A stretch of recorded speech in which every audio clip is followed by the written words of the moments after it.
Yeah, so we're live now. Okay, so good evening, ladies and gentlemen. We have four brave men who've gone into neutral ground. We've got soldiers on both sides, agreed on a ceasefire, and I'd like to welcome Lewis, Nigerian Dan, Tobes, and Jack. Welcome to our first fight card. How we feeling? Welcome, lads. Confident. Oh yeah, that Confident in what? Confident. What do you mean confident? You know what I'm the confident. pearly whites. They said pride comes before the fall, you know. So just keep your confidence in it. Shut up there with your COVID self, man. Just shut up. Telling me about pride comes before the fall. Shut up. Not hearing that. Everyone, I've just thank you for everyone who's tuned in. Just to explain what the format's going to be. So today we're going to do a little preview. Obviously, we've got a big game coming up. Just want to get the thoughts. I think what doesn't happen enough is everyone giving their thoughts on the opposition. Not sure how respectful it's going to be, but the opposition do exist. So I look forward to hearing what you've all got to say. And we're going to first go through a lot to do with the upcoming game, and then we'll talk about some of the general debates going on between our two fan bases on the show today. So both fan bases have had a lot to say, and we'll see what these guys make of it. So, Lewis, I'll start with you. What's a good result for Arsenal tomorrow in terms of outcome? Listen, I'm not here to be delusional, right? These Tottenham fans, yeah, cool. You're going to get your little win on Sunday. Who gives a fucking shit? It's not going to amount to anything at the end of the day, right? You're still going to fucking be trophyless at the end of the season. We're still going to count the number of years that you won a league fucking trophy. Another season of competing in the Premier League and not winning anything whatsoever. So take your little win, yeah? I don't really give a shit. A good result for Arsenal at the end of the day would be a draw. Or not to get battered. I'm not here to talk smack about the game.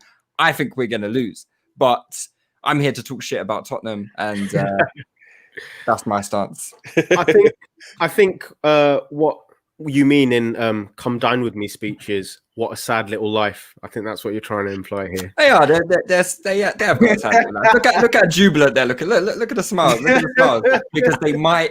Because they'll get a little win. A little 3 points. So that's going to amount to another disappointing season of no trophies. Okay. So Here we go. I'm happy to contribute to that personally. I'm happy to contribute. I would give you 3 points quite gladly if it means you end up with disappointed again with no trophy. What did I tell you? Did I not say I said in a separate chat that I give it 1 or 2 minutes max before Lewis busts out the trophies talk? We're talking about this game on Sunday. We're not talking about trophies. Listen, we've got this guest list for a reason, all right? Lewis is doing exactly what we need. Now, Tobes, we'll come to you. What do you think is a good result for Spurs? A win. Yeah. Simple as. We can't afford to lose this game with the way they're playing and with the situation they're in. Like, we need to seize the day, and we need to take advantage of how poor they are right now, because at home where we have the advantage, we need to make that count. We do. And if it was away at the Emirates, I wouldn't be this confident. But at home, with the way they're playing, come on, we have to win that. No excuses. Okay. Fight and talk there. Mr. Cougs, we come to you wearing a shirt from yesteryear where the smile was a bit wider on your face. Do you want to tell us what you think? Obviously, I got a rep when times were good, innit? Do you know what I mean? When I didn't have COVID and I could still smell and taste food, innit? Do you know what I'm saying? But I got to echo Lewis's thoughts, man. Like, tomorrow, you just have to face the music, man. Like, we all know how we're playing at the moment. I know people left, right, and centre are saying form goes out the window, this, that, and the other, but I generally don't think that really applies to Arsenal Football Club, man. Like, whenever we've gone into these matches in poor form, I don't think we've ever really turned them over. You know, I think especially at their ground, I think the last time we won there was Thomas Rosicky, Rocket, probably won at their place. So our record in away games as well against the big six, is terrible. So, when we're not making chances, we're not shooting, we're not doing anything in the opposition half, I can't go into any sort of game in any sort of confidence, especially when they're defending with their back 6, 7 or 8 players as Mourinho's doing. So, really and truly, the best we can hope for is probably a draw. I would like to think yeah, form goes out the window, the guys will just turn up. But realistically, I just can't see it happening. Okay, cool. Jack, sounds like the Arsenal lads are asking for a bit of mercy here. You feeling in a merciful mood? No game in the Premier League is easy. I mean, mid-table clubs can be difficult at times. So, you know. Oh, here we go. The jargon's out. The jargon is out. It's always going to be a tough game, you know. The Premier League is one of the most difficult leagues to play in. So we should get our job done. We should be comfortable. But again, you know, mid-table clubs can pick up a surprise. So hopefully we can get a comfortable 3-0, clean sheet, good performance, you know. That's all we can ask for. Interesting. So mid-table fodder is what we're hearing. Let's move on to kind of where the clubs are, right? Lewis, I think you're going to have a lot to say. Are we back to prime Jose, or is there still time for the wheels to fall off in this, you know, this parade of jubilation we're going through? Well, normally prime Jose kicks in the third season, right? So we're only in the second season. So maybe we'll get a little bit out of Spurs this year. I'm expecting it to implode around this time next year. I think that's probably bang on cue, right? But yeah, I mean, it's quite interesting because I know Spurs were banging in a few goals against like Ludogorets and them Armenian teams in like the first round of the Europa Cup 2 or whatever it was, whatever competition they were in, which subsequently happened because we won a trophy last year, didn't we? And then, you know, even though Spurs finished above us, we end up pushing them down into the qualifying round. But yeah, you got your, you know, everyone, I think Spurs fans will always all thought like, you know, you're going to be this free-flowing attack in football. And Jose's come out and shown his true colours, and he recently getting 1-0 wins against West Brom. And, you know, it's been tepid. It's been terrible football from Spurs. I have to admit, it's the battle of the Tony Pulis merchants, isn't it, on Sunday? Oh, and Dan, do you have anything to add? Yeah, it's a funny one. Like when you talk about prime Jose, I think he's pretty much doing exactly what Arteta was doing, I think, post-lockdown, right? With this sort of back six defensive channels that he's doing, and then having his striker drop into that 10 position and dictate play for the wide runners, and it has been quite effective. But what I think you've seen in recent weeks, especially in the league, is that when teams deploy someone to try and sit on Kane and stop him, you know, sort of playing those dangerous passes, not letting him turn, Spurs run out of ideas quite quickly. We saw it against West Brom, you know, when they played deep, they didn't let Spurs really counter them and said, you know, you have the ball, see what you can do. And it took, you know, a very long time for them to break West Brom down. I think given the way that we've been playing under Arteta, the Paella Pulis, as he's now coined, we might actually see some joy from that, in the sense that, you know, Spurs are a counter-attacking team. I don't think we're going to give them much space behind us to counter-attack, so it'll be very interesting to see what they're going to come with if they're going to have the majority of the possession, because I think in the games this season where they have had the majority of possession, they've struggled. You know, you look in the Europa League, you look in against, as I mentioned, against West Brom, some of these other teams, you know, they've struggled to really break them down. So that is one side of the game that I think we might get some joy, and, you know, whether prime Jose has got answers for that sort of defending. Okay, interesting. And we'll come to you, Spurs boys. And Tobes, I'll come to you first. Speaking of out of ideas, Arsenal have a striker they gave a contract to, and he's not looking too sharp himself at the moment. And this just seems loaded. This seems loaded from Mush. I'm not happy with this. I'm not happy. This is very loaded. This is very impartial.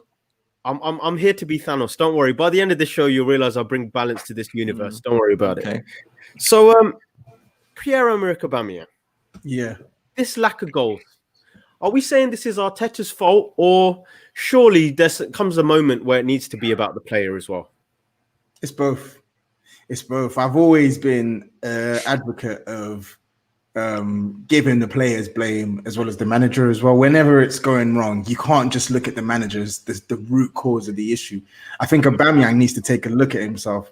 I mean, look at the way their fans were embarrassing in the summer. Like, they were acting as if Messi had just re-signed a contract the way they were going. That nonsense 15-minute announcement video just because he signed a new contract. I can't remember. They had legends even coming on the stream and praising him. I'm like, bro, you've just signed your life away to the 8th best team in England, and you'd think this was Lionel Messi re-signing with Barcelona. But anyway, they made such a big meal out of that, all that palaver, and look at the performances he's putting in this season. I can count probably 2 times this season where I've watched Aubameyang play, and he's actually putting a decent, he's putting a good performance. The rest of them, irrespective of the chances that he's not getting, awful, absolutely awful. Link up poor, invisible in terms of hold up. It's just not meshing.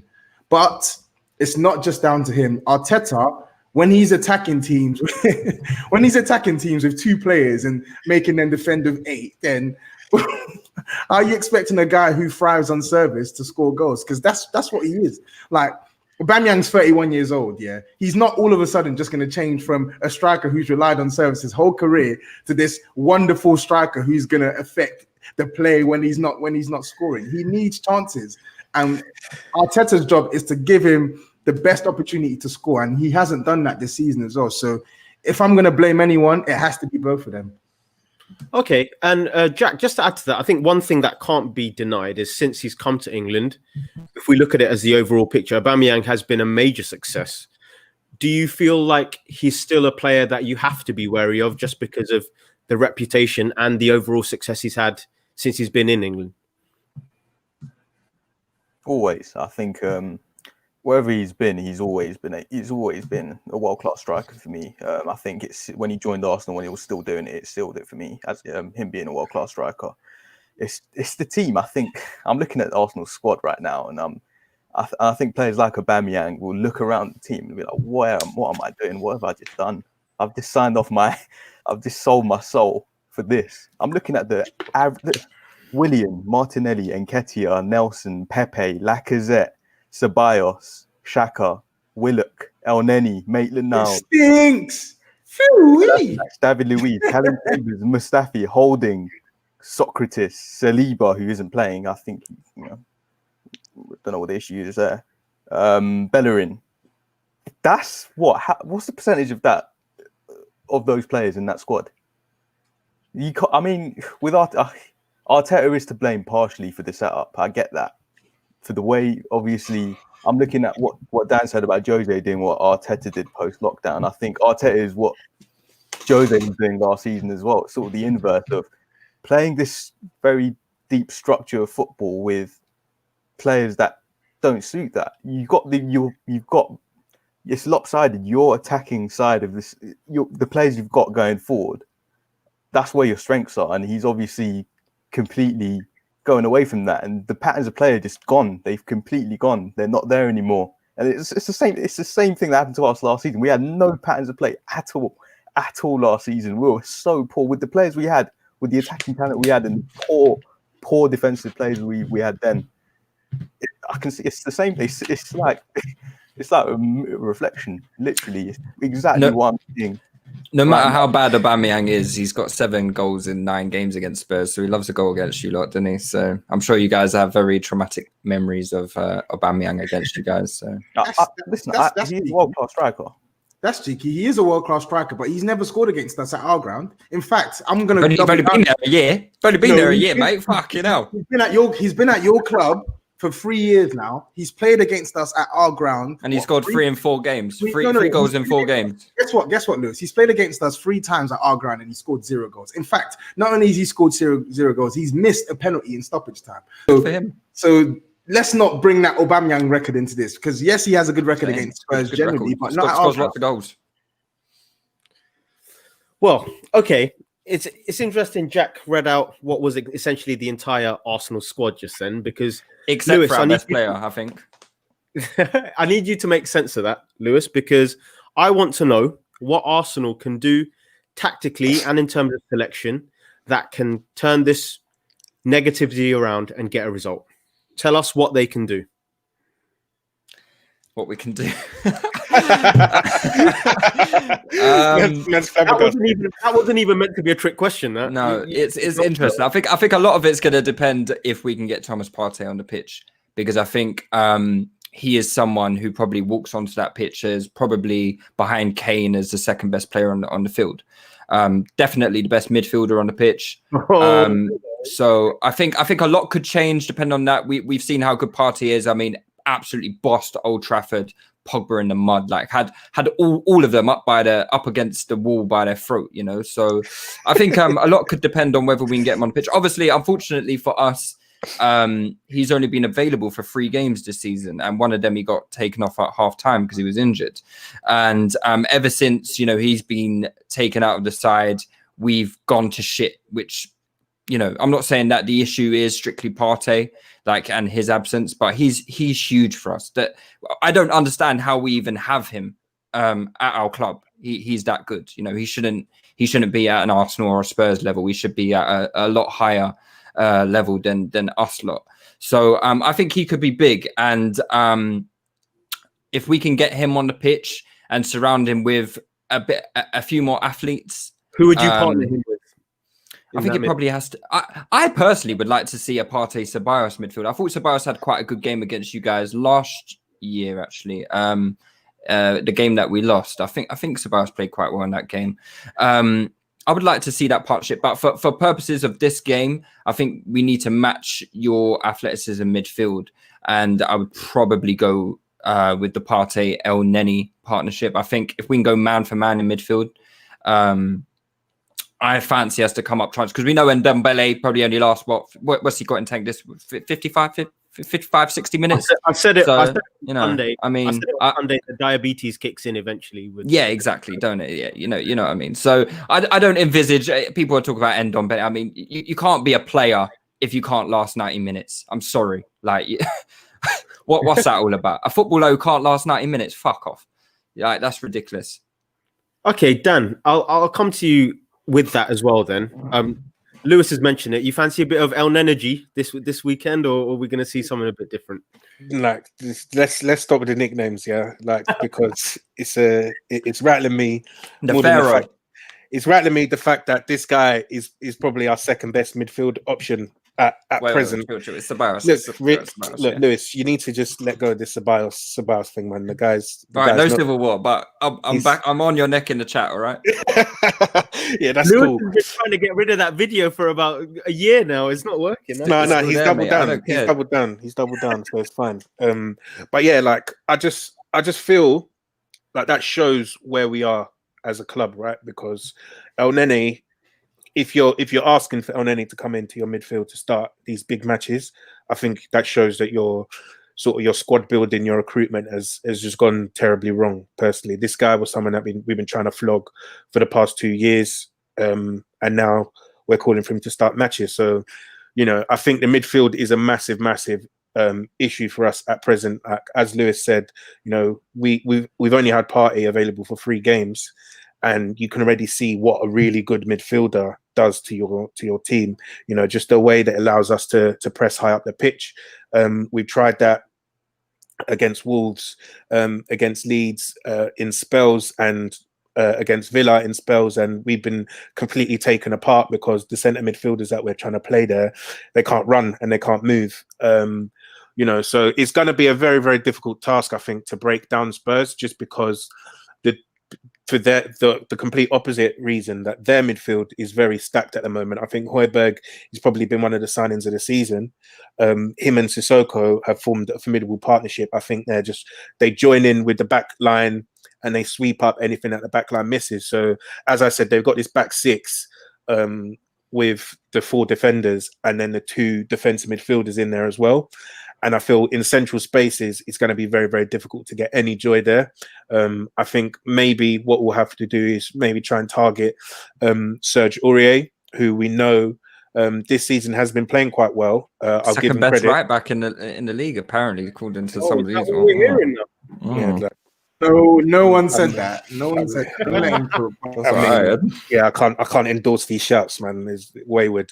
But he has been playing well this season, but we all know that he's prone to an error or two. I think Sergi Reguilon has also been good this season, but I do think he can be got at defensively as well. So I feel like if we're going to have any joy, it's going to be down the flanks rather than through the centre, which we know Arteta is now trying to emphasise this cross and inshallah method of attacking. So maybe we might get some joy that way, but otherwise I think it's going to be it's very difficult. Okay, cool. Jack, I'll come to you for this. I mean, the guys have spoken about how, Jose has provided some solidity down the middle of the pitch, especially with Højbjerg and Sissoko providing a base. Out wide, what do you think the matchups are that you fancy, or what do you think Arsenal can trouble you with out wide, seeing as we've all seen Arteta doesn't like going through the middle, so he will focus a lot of play down the sides of the pitch? I think, well, firstly, with Reguilon being a bit susceptible to defence, he can be got at. He hasn't been got at this. I think he padlocked Riyad Mahrez as well, and the guy's been brilliant. But I will say, yeah, Aurier does have a mistake in him, and I think targeting him when we're sitting back really deep, when we're close to that sort of the 6-yard area of the box, that's where you can target him. That's probably the best place to really have the ball, because obviously he does have the tendency to lunge in, and that's something that we need to be wary of. And I think that's what Sissoko is on the pitch for. He is there for that defensive cover on that right hand side. So I think we'll all be solid, and I think Jose will be like, listen, Arsenal, have the ball, do what you can, just bring it to us. And I think that's how we're going to set up. So I think in terms of threats, I don't know which players you've got out wide. So are you saying there's no threats in the Arsenal team whatsoever? Is that what you're Aubameyang is going to be a threat, but who's the player that's going to be the supply line for that? Hopefully Thomas Partey, but I'll take your point. Reece Nelson, your boy Reece Nelson is going to pop up. Yeah, is that what we're saying? The thing is, even we as Arsenal fans, we can't actually be sure of what Arteta is going to do. Like we've got options that none of them are any good, mind you. But we've actually there's a few things he could do. Like he tried Lacazette in a 10. I'm not too sure if we're going to stick with this 4-3-3. Or 4-2-3-1 or whatever it could be, because he's been playing 4-2-3-1 with Willock as a 10. I think he could probably do that again. I don't know what you think, Dan, but I feel like that could be on the cards. Me personally, I think I would probably go back to the 3-4-3 actually for this game. I think that was where we yielded our most positive results in the big games. So I'd probably be inclined to go back to that. Okay, interesting. Tobes, I think you're the last one that we want in terms of the tactical input. The one thing that Jack mentioned about Arsenal having the ball, I think we're at a stalemate here. Like Chanel in the comments has mentioned that Arsenal don't want the ball either, and they want the opposition to have the ball. So if Spurs are given the ball, is there a way of actually penetrating them? And do you trust Spurs with possession trying to, undo a low block? Of course I do, because we've done it on more than one occasion this season. Dan is quick to talk about West Brom where they sat deep and whatnot, but Newcastle came to our ground and sat deep. West Ham came to our ground and sat deep. How many goals did West Ham ship in the first half? How many chances did Newcastle concede to us in the first half? Like, what was the final result? Yeah. No. But I'm not talking about the score. I'm talking about our ability to. No, but he did ask you a question, Tobes. No. I'm not going to answer the question. He knows what the answer. Wow, well, that's a bit rude, don't you think? You didn't win either of those games. Yeah. Oh, okay. Both of them. Yeah, I did it. But your point was that we struggle against the low block, and what I'm saying to you is we have the capability to beat a low block. We have players who can pass through the lines. We have attacking players who can run at your defense. We have attacking fullbacks who can put good crosses into the box. So I don't hear this nonsense that, Spurs are struggling against the low block, this is that and the other. Because if you give us the ball on Sunday, I'm not trying to say that it's going to be so simple to cut through you, but we can cut through you. We have players to do the damage against you. Who's Sissoko and Højbjerg, yeah? No, not Sissoko. I'm talking about Son, the guy who scored against you last season. I'm talking about Harry Kane, the guy who always scores against you. Yeah? I'm talking about Ndombele, who's going to show Thomas Partey levels on Sunday. Yeah. For the first. Okay, we're gonna get to that. Please. I'm talking. These are big statements here. You know, I don't care. Going to show Partey levels. You know. Yeah, he's going to show. You know how much I rate. He needs to show Sissoko levels first, doesn't he? You know how much I rate Partey as well. But listen, Ndombele had Kante spinning last week. Yeah. So for 55 minutes, Tobes. Who cares? Who cares? Who cares? Who cares? We're gonna get to this. Van der Vaart, could not last more than 80, 90 minutes. How many times did Van der Vaart score? That's why you lot didn't win shit. That's why he didn't win shit. How many times? No. Answer my question, because you told me to answer your question before. Van der Vaart played for us for 2 seasons. How many goals did he score against Arsenal in those 2 seasons? Fuck, I know. We're busy winning trophies, mate. Pick our fucking care about how many goals. No one knows, man. We don't. I know. He scored 3. I think he scored about 3 or 4 goals in 4 appearances. So that tells you what you need to know, yeah? We don't need Ndombele on the pitch for 90 minutes to do dirt against you. So all this notion that we can't break a deep block is bullshit. It's utter bullshit. I'm not saying that we don't struggle against a deep block, but we definitely have more than enough in our team to break down your defense. Your defense that can't even. Yeah, you don't need much. You don't need much to break us down, mate. Your defense can't keep Wolves at bay. It can't keep Aston Villa. It can't keep Leeds at bay. But you think you're going to come to our ground where we're the second highest scorers in the league and you're going to stop us from scoring? Okay, mate. Okay. Why are you so heated, bro? Take a chill, bro, man. Shit. Now, I have to put the fear of God in you. Why are you so heated? No. Honestly. Lewis, I think we caught a big one with that. Yeah. Big dub. Word to Robbie, big dub. Lewis, I've heard you mention this before, so I think you're going to take great pleasure in the next question I'm going to ask you. Spurs were reveling in signing a man who they signed a golfer to learn to play football, and he struggled to get the legs going. I've just got one very simple worded question: Is Gareth Bale finished? Did you see the video clip of him falling over yesterday? Yeah, that was wild. Oh God! Do you know what? It was really funny seeing them. I still think Gareth Bale is probably a good player. I mean, he would start for us, but he's clearly lost his athleticism, hasn't he? And Gareth Bale without his athletic attributes is probably not a Gareth Bale worth having, really. So no, I'm not too worried about Gareth Bale, and we're probably not even going to play against us. Jose don't really seem to fancy him too much at present. We keep hearing, he's just building fitness. We're in fucking December, lads. We're in December. Did you sign a bloody player to come and play for 3 months or something? I don't understand. But yeah, to me, he looks like a crock. Unfortunately for you guys. Dan, anything to add to that about Wales Golf Madrid? He's done out here, man. Like, when you can't turn up against these part-timers in the Europa League group stages, you're finished, man. I don't care about any. What was the result yesterday, by the way, Dan? Sorry. What, for Spurs? Yeah. I don't actually know. Toby, can you enlighten me? I wasn't updated. You were watching it upstairs, don't I wasn't watching that. I was watching the AC Milan match. I wanted to watch a couple of guys there. Yeah. Cool. You know what the score was. What was the score? You didn't win. I swear. With who? Against who? I don't know. How long was Bale on the pitch for? He couldn't come up with nothing. He scored a penalty, mate. Oh, he scored a penalty? Yeah. Open play, what's he saying? He's saying more than Willian in open play. That's what he's saying. Are you sure?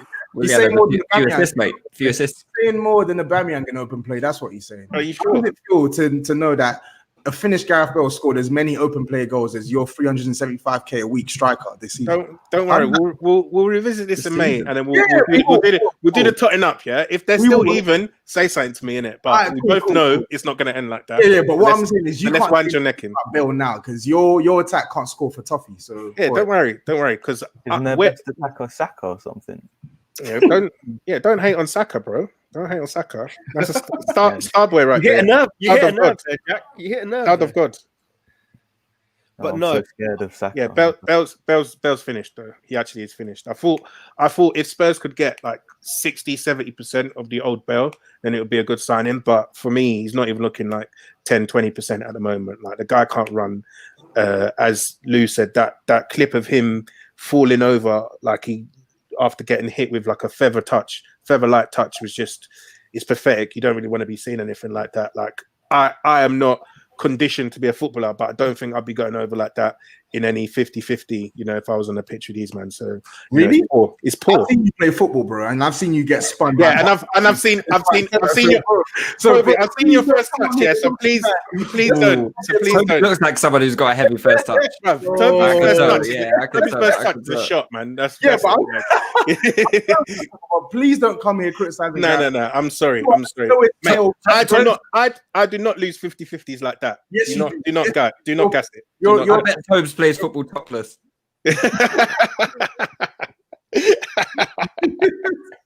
Right, guys. Well, I've got another question here, and I don't know, Tobes, I'll come to you just because there's a bit of context behind this. Now, me, yourself, and Mr. Cougs do speak quite a bit, and Mr. Cougs has really spoken up about Kieran Tierney being, you know, above and beyond pretty much anything else in the league. Now, Sergio Reguilon has come in and really taken over. Don't put lies on my name there, Mush. Don't put lies on my name. Bro, you said you all know what he's top three. He's top 3 in the league. Top 3. You said and then I revised my statement. I revised my statement. Said it though. We can't have revisions now, mate. We're in the courtroom. There's no revisions now. Don't worry about that. Now, Tobes. Yeah. Reguilon versus Tierney. Who are you taking and why are you taking him?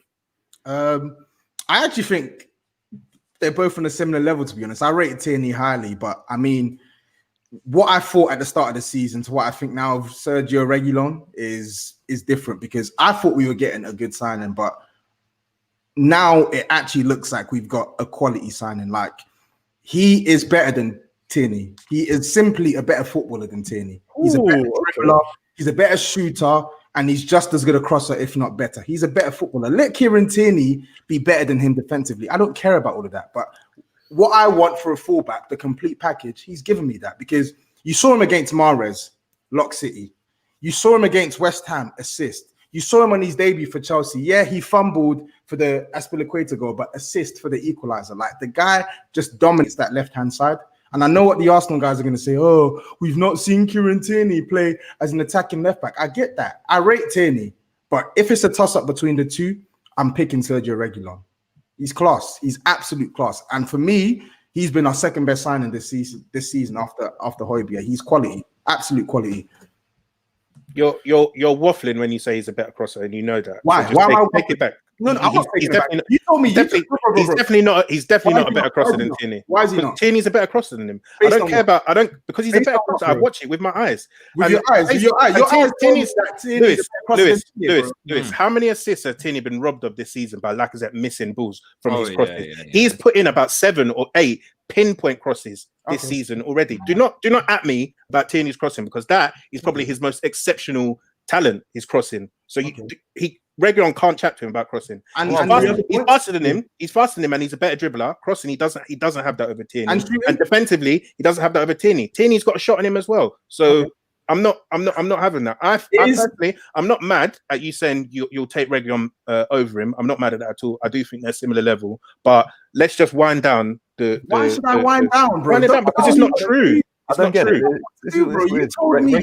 You told Mush. He said 2 weeks ago that Digne is not as good a cross. Delivery was better than Dean. I took it back. Then don't come on here and say you can't take it back, take this back. Don't come on here. What do you mean? I took my statement back, and I'm telling you to take your statement back. I'm not going to take it back. So what are you saying? I can't say what? That your logic don't make sense, bro. No, I'm saying you can't tell me what to say when I believe it's the truth. It's waffling. It's not waffling. Reguilon, right foot, left foot. This guy can cross. Right foot, left foot. This guy's been put assists in already this season. Either foot, and also. All right, lads, wind it in. He's going to be fucking back at Madrid next year, so just relax. No, right? Listen, Reguilon's performed at a higher level than Tierney ever has. He's won the Europa League with Sevilla. He bagged 5 assists, 3 goals last season. Like he scored a absolute cracker of a goal as well. Listen, Tierney.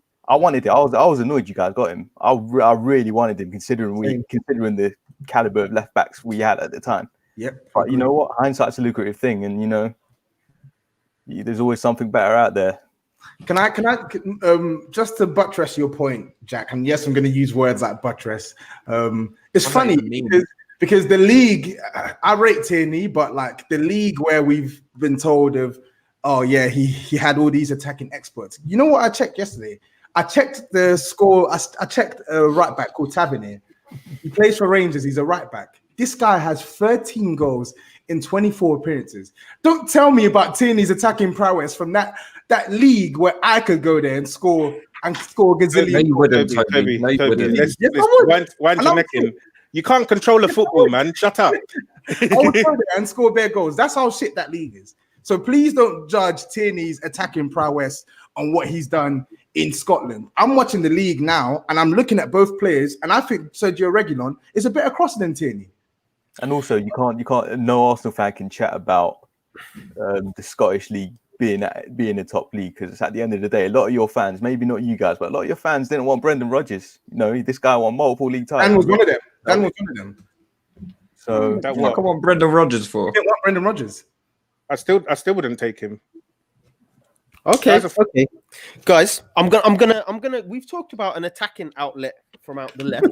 I want to talk about centre backs, because it's been an interesting year. Because I think there's two men that have done well for both of your clubs. Gabriel's obviously come from Liga and played very well for Arsenal, and we're seeing the dire remontada at the moment. So, out of the two of them, Lewis, we'll come to you first. Who are you taking, and who's the better player for you? Out of who? Eric Dyer and Gabriel. Oh, come on. Oh, I actually thought you were gonna name someone good. Okay, so you're not impressed by what you've seen in terms of Eric Dyer this season? Nothing Eric Dyer ever does is ever going to impress me. Spurs guys, we got anything to say to that? You seem to be letting that go. We're not going to. He's playing well in the system right now, but he has a head loss moment anymore too. I'm not gonna lie. Really, very interesting, because I saw him in a lot of people's teams of the season. But if we're universal on Gabriel, we've already had a preview of probably the big debate between the players today, and that is Spurs midfielder Tanguy Ndombele and Arsenal star signing Thomas Partey. I'm going to ask not what you think's a better player, but I'm going to come to you first, Dan, and I want you to tell me why you probably think that Partey is the better player based on Ndombele's weaknesses. Do you know what? It's funny because I rate Ndombele highly. I rated him at Lyon. I was rattled when Spurs signed him, and that's not really changed. Like, I think the guy's got loads and loads of quality, but I think for Arsenal, if there's a midfielder that would have out of the two of them, it would definitely have to be Partey for our needs. I think they do quite similar things in terms of their verticality, their ability to, get the ball up the pitch. I think Ndombele is more creative than Partey.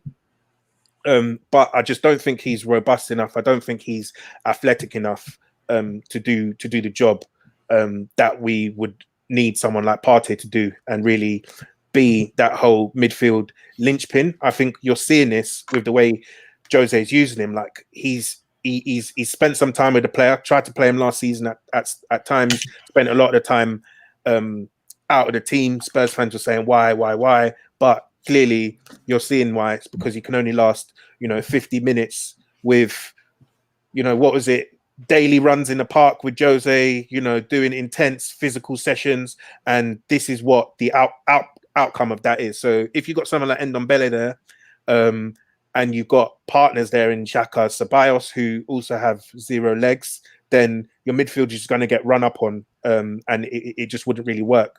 Whereas Partey, for us, I think he does give you some of that verticality. He's a very, very good dribbler. Higher dribble completion percentage than Ndombele, who is also a very good dribbler. So it should be noted there that he has got that, that close control that can get you out of space, out of trouble and into space as well. And he's got a quality passing range with his right foot. So I think that's for those reasons. That's why I have Partey over him. But that's no disrespect to Ndombele. Like, I respect his quality, but when you can't run. Like, it just wouldn't work for Arsenal. Tobes, I'll come to you for this then. As a response, so Dan, I think some of the things he's implied there is that there is quality within Ndombele, but there needs to be provisions that you have to put in to be able to see that quality. So, is it that Ndombele is a player that comes with qualities, but a lot of attachments that you need to buy just to get the most out of it, or do you think he holds his own better than the boys are giving him credit for? I think he definitely holds his own better than the boys are giving him credit for, but I do acknowledge that Dan made some valid points there. His fitness has been a concern since he joined us. Like, even under Pochettino, even when he was having good games during Poch's reign, his fitness was always an issue. And I think these lot aren't giving him enough credit for the improvement in his fitness level, but I can understand that because you can't applaud a fish for swimming. Like, he's a professional footballer being paid 200k a week. Like, the minimum you expect is that he should be fit. But I genuinely think that the way he's pressing, especially high up this season, I know we're not using him in the middle third a lot, but I feel like the way he's pressing high up this season and his durability, it is improving. And I know we can say, oh yeah, he only lasts 60 minutes, 65 minutes, but look at the damage he's doing in that 60, 65 minutes. Like, he's not even playing at his best, and look at the damage he's doing.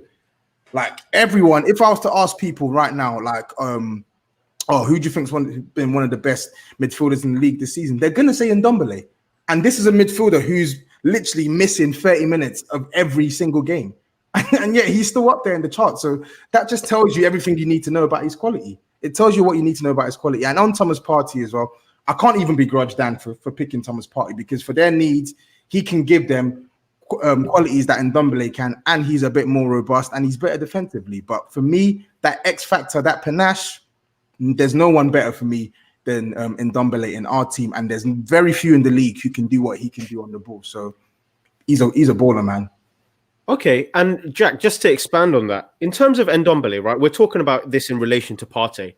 Do you think that based on Partey's, not just his athleticism, but how smart he is in terms of positioning himself, winning the ball, do you think that Partey is the kind of player that Ndombele would struggle against, or do you think that there's not really a player who can stop Ndombele when he's on full pelt? I think Ndombele on his day, he's on fire. I think we've seen... we see Ndombele against some of the best defensive midfielders in Fernandinho against City, and he popped them. So I think that centre of gravity. I don't think Lewis agrees. I don't think Lewis agrees. Popped with 32% possession, was it? Okay, cool. He did. You saw him ball out against Man City and Barcelona. What are you on about? You guys couldn't get the fucking ball. I'm not talking about for us. He's talking about for us and for Leon. So chill. Just okay. I just wanted to clarify that. I just wanted to clarify. Carry on. I could have mentioned, but yeah. Anyway, it's still a fact. So yeah, we've seen it. We know he can do it. We've seen what he did to Kante last week as well. So this guy, there's no end to what this guy can do. And once this guy gets fit and firing, he can. Unbelievable talent, special talent, and also the mentality of the guy as well. I remember on his debut when he scored, we equalised.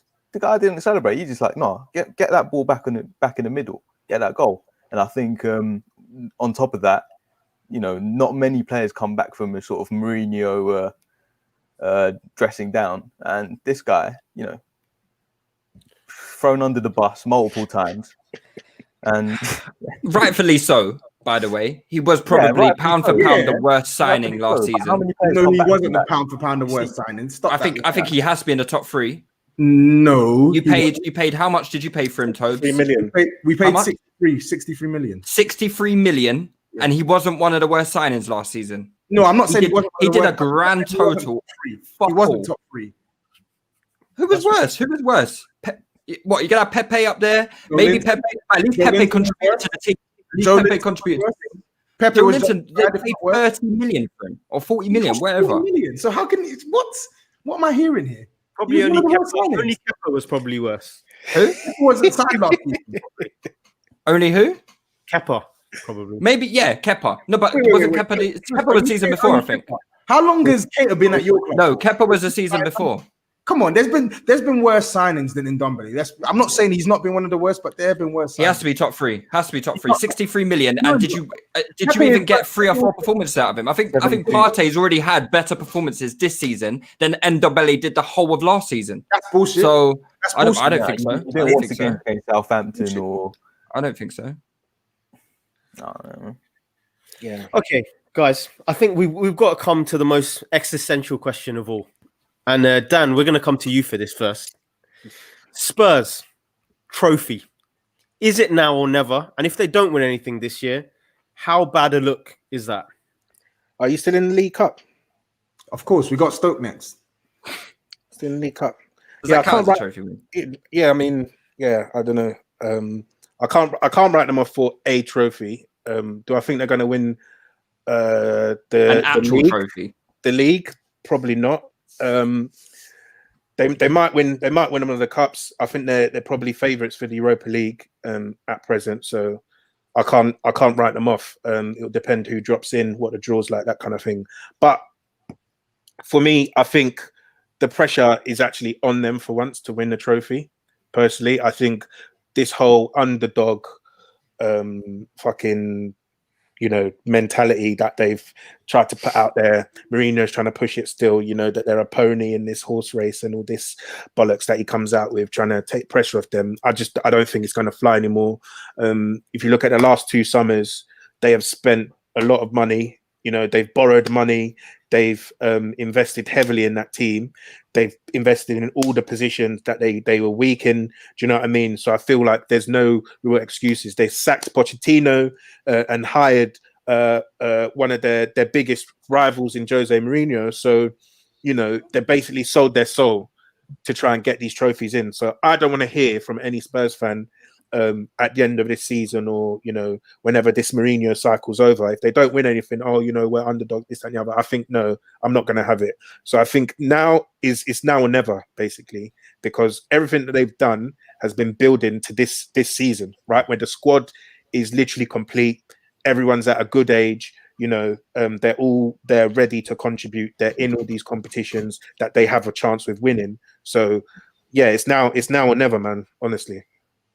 Okay, and Lewis, I'll let you double down on that just to give finish off that Arsenal position. Is it one of those where, let's say they do well in multiple competitions, get to some finals, are in title races? If all of this amounts to no silverware in the cabinet, is it a failure overall for you? Of course it is. The way these lot talk about their team, you would think they're the fucking best team in England. So, I mean, yeah, ultimately it has to be a failure, right? This team should be good enough. I think this team is probably, they got some good players to do some damage to some good teams. So, I think they should definitely be coming out of this season with a trophy. Will they? No, they won't. And unfortunately, it's the history of the Tottenham. So I hate him so much. So we'll let you respond to that then. You've heard what's been said about kind of what this means in terms of Spurs' potential legacy here, of what this team should be capable of. What do you think? I can't argue with their points. I disagree that this squad is the most elite squad ever, but we're still lacking in the centre-back position. But as far as our perspective of how strong our squads have been in recent years, this is definitely the strongest. So it will 1000% be a failure if we don't win a trophy this season, because we have bolstered literally every single position with the exception of centre-back. And even there, we signed a centre-back that we need. That was a weak spot for us this. Joe Rodon, quality performance against Chelsea's mighty attack, man. I just said that. Now we've signed. Eric Dyer centre back of the season, so you're covered there. Can I speak? You're covered there. I don't want to hear about centre backs. Why can't you hear about centre backs? Because we don't. You got quality centre backs. That's what I'm hearing. We don't have quality centre backs, bro. But anyway, we got Rob Holding to give you if you are struggling with it. Or young Shkodran Mustafi's out of contract at the end of the season. I don't want any get him on a cheap. That shit. But anyway, I agree with them. No silverware is a failure.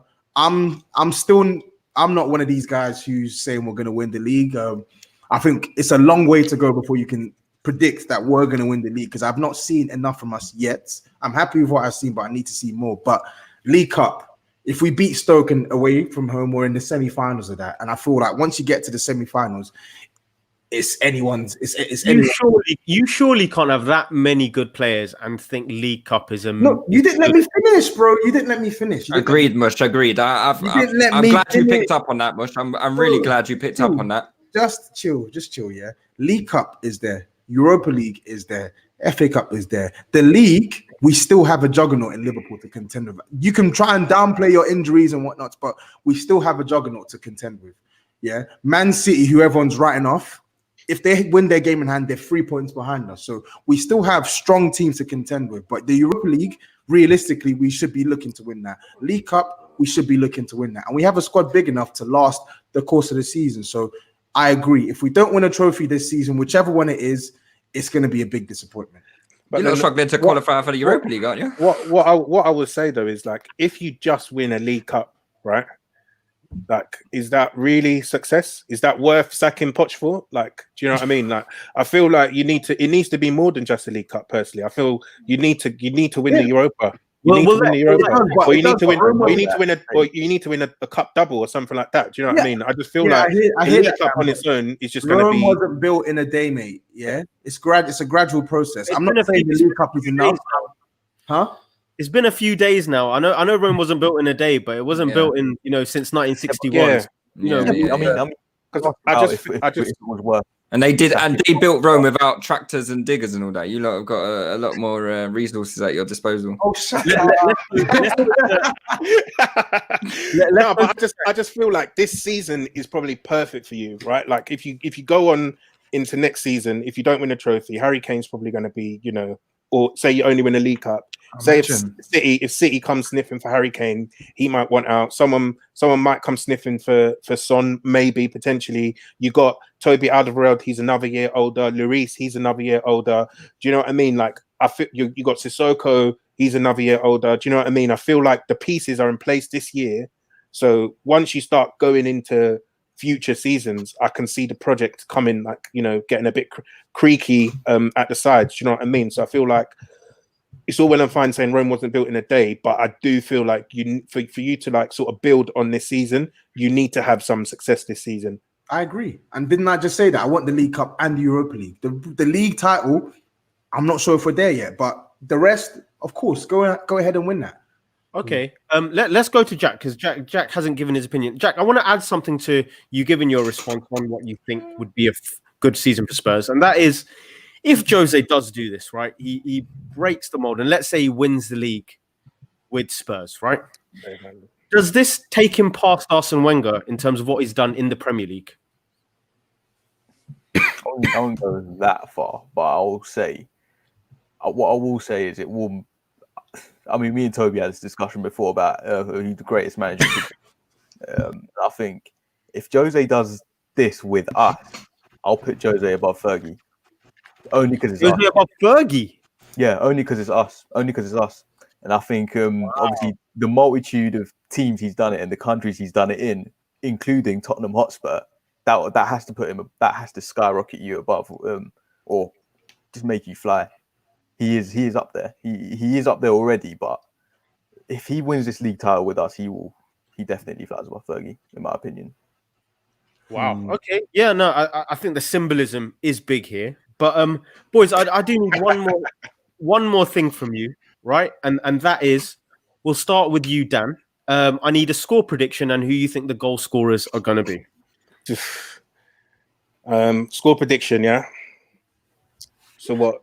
Spurs drew 0-0 Chelsea, yeah.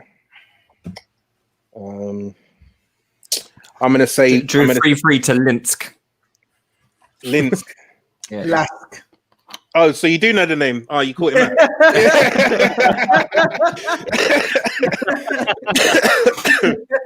I was caught out there. Flip sake. Wait. Score prediction. Yeah, let me go 1-1. I'm gonna go 1-1. Yeah, that's a hopeful score prediction. Goal scorers: Son and Aubameyang penalty. Aurier head loss. Okay, nice. Lewis. The streets are saying that is it crack to Jack? Yeah, Jack. They're saying is it crack? We respect the man who put the neck on the line. I respect it. Well, listen, I think Spurs are probably going to do us. I would love to be optimistic like Dan. But you know, I can never predict a Spurs win, man. It's not in me. No, I think I'm going to put a bit of money on the Spurs victory. I reckon the odds would be pretty decent. I haven't actually checked myself, but I think 2-0 Spurs. I think you guys will win probably. We're going to play into your hands. I think we're going to have a lot of the ball, and you guys are just going to hit us in transition, and we're going to be in a bit of trouble. So I think 2-0 Spurs actually. Okay, Tobes? Yeah, I echo Lewis's thoughts. I think it's going to be a game of chess on Sunday. We're not going to play the same way throughout the whole course of the 90 minutes. And as much as I criticize him, if it's a game of chess, there's only going to be one winner between Arteta and Mourinho. And then when you supplement that with the players that we're going to have available, I can't see anything but a Tottenham win. So I'm going for 2-0. And I'm going Harry Kane and Sonny to get the goals. Even with If Joe Hart in Partey plays though, I think it could be a different scoreline. If So, Partey plays, caveat. it could be 2-1 to Spurs. I reckon we'll grab a draw if Partey plays. What if Lloris is out and Joe Hart's playing? Yeah. If he's there, it's a worry. Of course, it's a worry, but I would still back us to win. Yeah, but you can't worry against teams that don't have shots. So. Yeah, I was going to say you're not going to test him anyway. Exactly. Jack, you're going to seal this off. What do you think? Yeah, I agree with Lewis. I think it will be a 2-0. I don't think Arsenal will. I think Arsenal will definitely step it up. I think they'll be up for it. I think there'll be much more intensity in their game. There'll be much more energy in that midfield, and I think they'll be much more compact as well. And then Arteta would have prepped for this game a lot more than other games he's lost this season.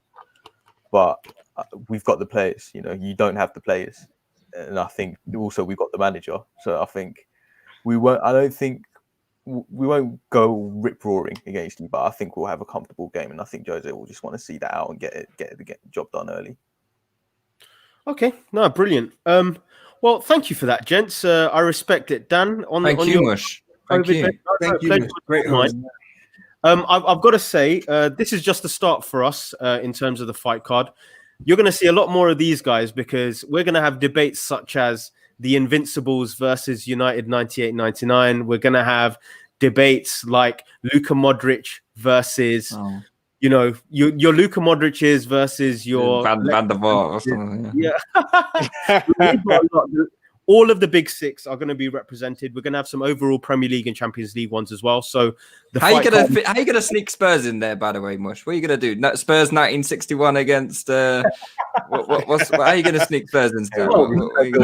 I'm hearing from Harry against One Day Ramos or something like that. Yeah, Lewis Tobes has told me that Gareth Bale's individual season is up there as arguably the best season in the Premier League. So interesting. Wait, what? Is it crack? You said it was better. You said it was better than Salah's one. Oh yeah, I said I'm preferring his to Salah's. Yeah, Lewis 45 goals. Hold on, I'm getting sucked in now. You can't catch me. I'm meant to be the host. What's going on here? Harry job. What individual season are you talking about? Okay, play dumb, Lewis. Pretend you don't. What, the one season he had with Spurs? Is that what you're talking about? Yeah, the 21, where he scored 21 goals. The one season he had with Spurs. Okay, cool. Okay, all right. No, it was the one standout season, right? Yeah, the one standout season. Okay, mate. All right. You stay over there. You stay over there with Pepe. You stay over there with Pepe, bro. Listen, I will stay over there with Pepe. The rest of these seasons were looking like Pepe's stats, to be honest. So, yeah, maybe I will stick with Pepe. The rest of the seasons looking at Pepe's stats. Okay, cool. Show me Pepe's stats this season in the league. In the league? Yeah, he hasn't played in the league, mate. No, show me his stats in the league. One game, one send-off. That's his stats. There you go. That's his stats. That's what I thought. I'm not a Pepe stan. I don't care about Pepe. Throw shade at Pepe. I don't give a shit. I'll throw shade with you. He's shit. He plays for your club, bro. He plays for your club. So he's shit. There you go. So thank you very much for that. Can I just say that comment is absolutely hilarious. That's how limited we are with Spurs. Maybe the architecture was. But no, thank you very much for that, gentlemen. Thank you everyone for tuning in. And make sure you're signed up to the Discord and everything else to do with Touchline. And yeah, we'll see you soon on the Fright Card.